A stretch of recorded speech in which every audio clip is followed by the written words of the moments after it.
会の産業まとめ。トランプ政権が WeChat 禁止へ。WeChat のない iPhone は中国でゴミ同然。iPhone の出荷台数大幅減へ。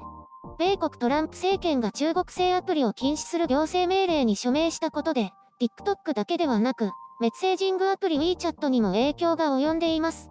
WeChat は中国のスマートフォンほぼ全てにインストールされていると言って良いほどの基盤アプリとなっています。中国のユーザにとって WeChat は単なるメッセージングアプリというだけではなく、支払いなどを含めた多くの機能が提供されています。中国では WeChat のないスマートフォンは、通信と支払いのできない高価な電話になり下がるということです。中国では Google Play Store は禁じられているので Android のスマートフォンは影響を受けません。しかし iPhone は App Store を通じてアプリケーションを取得するため、WeChat がストアから削除されればユーザーは手の打ちようがありません。トランプ政権の行政命令が具体的にどの範囲に及ぶかは分かっていません。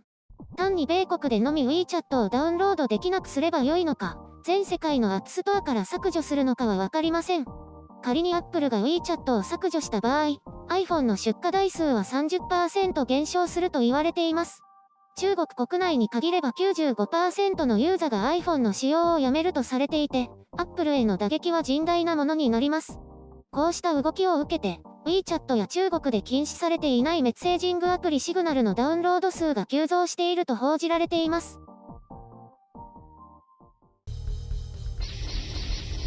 編集書簡。今回の概要。禁止アプリいろいろ。中国アプリは全削除すべき。Apple は大打撃を受ける。インドが中国との国境問題で59の中国アプリを禁止しましたが、その時に有志がリリースした中国アプリ削除アプリが話題になりました。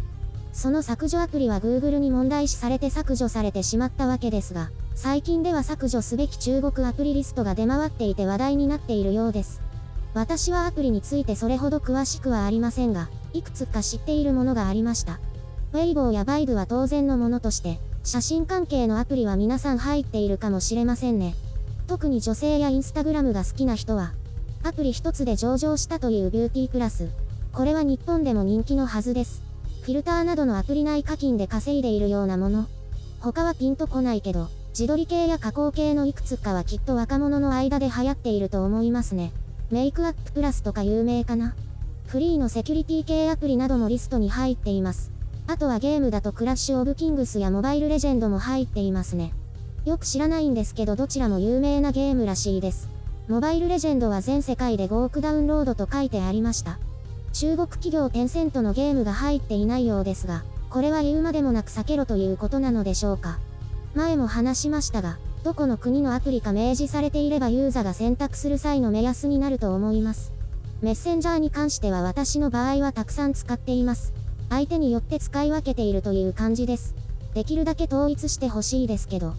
WeChat は中国側との唯一の連絡手段なので、仕事上使っている方もいるかと思います。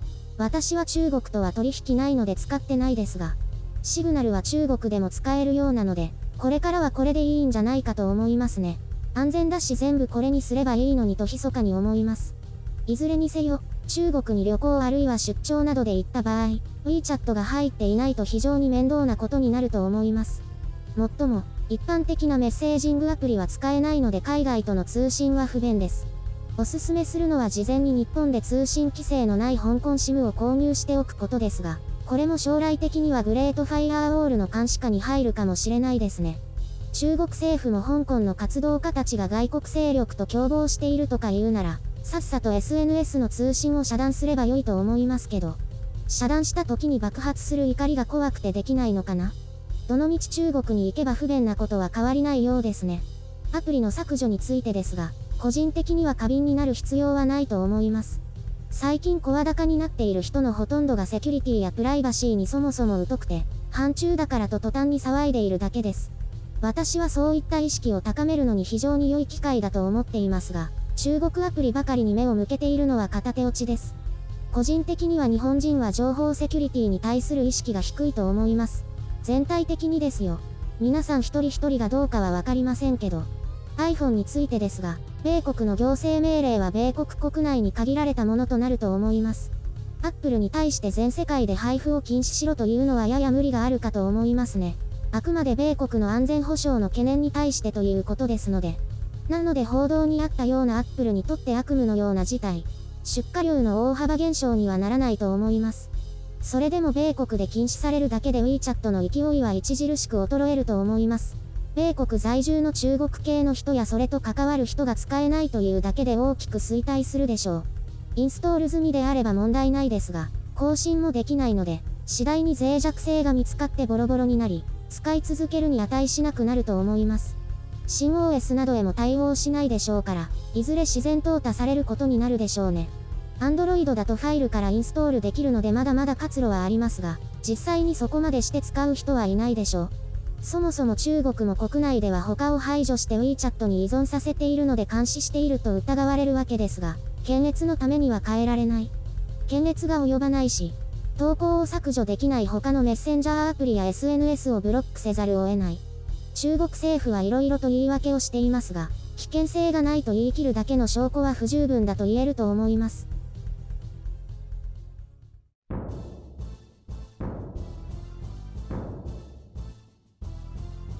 WeChat 消した？なんかとっくの昔に消してました。あ、そうなんだ。中国の写真加工アプリとかは入ってないの？入れてないっすね。なんでないっすねって言うの？なんかノリです。意味ないですよ。変なの。入ってないんだ。写真撮りまくりっ子のくせに。ああ、でもほとんど仕事関係ですよ。ほとんど。そうなんだ。加工はしないの？してますよ。スナップシードで。これで十分です。そうなの？ゆるりんに教えてもらったんじゃないですか。スマホ上でやるならこれで十分です。ああ、ちょっと話題になってたから使ったらって言っただけなのに。だって私使ってないし。その割に詳しかったですね。だってフォトショップと同じだから。そうですね。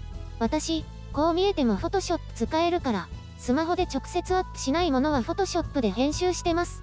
私が教えたんだけどね。そうです。まだ半人前ですけど。半人前にも達してないよ。全然勉強してないじゃん。ちょっとドラマ見るのが忙しくて。話ずれてるけど、どう？チャイナアプリ入ってた？入ってないっすね。何それ？流行ってる？流行ってないです。なんとなくですよ。あんまりアプリ自体入れてないですからね。お店のアプリとかくらい。私のリストにあったチャイナアプリは入ってないですね。じゃあ私たちは安全ってことですね。そもそもそんなに使ってないからじゃない。私は仕事でもプライベートでも使いこなしてますよ。使いこなしてるって言うほどじゃないよね、きっと。何でしたっけ？ TikTok でしたっけ？使ったことないんでしょ？存在すら知らないです。あれだよ、もう若者じゃないってことですよ。何言ってんですか？まだ若者ですよ。もうお肌も曲がり角でしょ。まだピチピチですよ。努力してますから。会社に若い子いないの？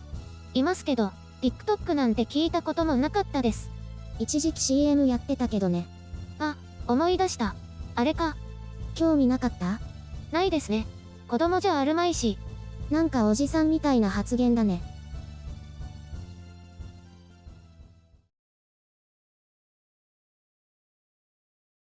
昨日お風呂屋さん行ったんですけど。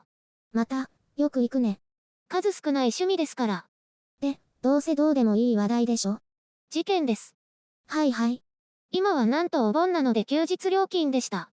うわ、大したことない事件。200円も高いんですよ。休日扱いだと。それって大きいところだからでしょ？銭湯じゃなくて。銭湯は一律料金ですからね。東京は。もう何年も行ってない。私も最近は大きいところばっかりですね。なんといっても楽しめる時間が全然違います。私は1時間が限界。1時間って普通に入って髪洗って乾かしたら1時間じゃないですか。だってすることないじゃん。お風呂入りまくればいいんですよ。入りまくるって言っても大して変わらないよね。ダメですね。違いがわからない女ですね。そんなに変わらないよ。ちょっとぬるかったりとかくらいじゃん。ああ、ゆるりんサウナも行かないしね。サウナの魅力がさっぱりわからない。岩盤浴行ったことある？ない。だって別料金じゃん。ああ、でも最近はどこも改装してつまんなくなってますね。じゃあますます行きたくないよ。今度一緒にお風呂屋さん行こうよ。今すごく人が少なくてのびのびですよ。そんなに？昨日は30人くらい。多いじゃん。お盆だから。そうですね。その前は2人でしたけど。少な銭湯より少ないんじゃないの？スタッフの方が多かったですね。アメフトの試合みたい。そうなの？何か暇そうでかわいそうでした。大変だよね。維持費かかるのに。なので言ってあげてください。全然行く気にならない。魅力が伝わらない。泳げるよ。泳がないし。あと、ドライヤーがしょぼいのがやだ。今なら使い放題だって。それに持参すればいいじゃん。今の時期帰りに汗かくじゃん。家のエアコンつけっぱなしで行けばいいですよ。なんなの？お風呂屋さん協会の回し物。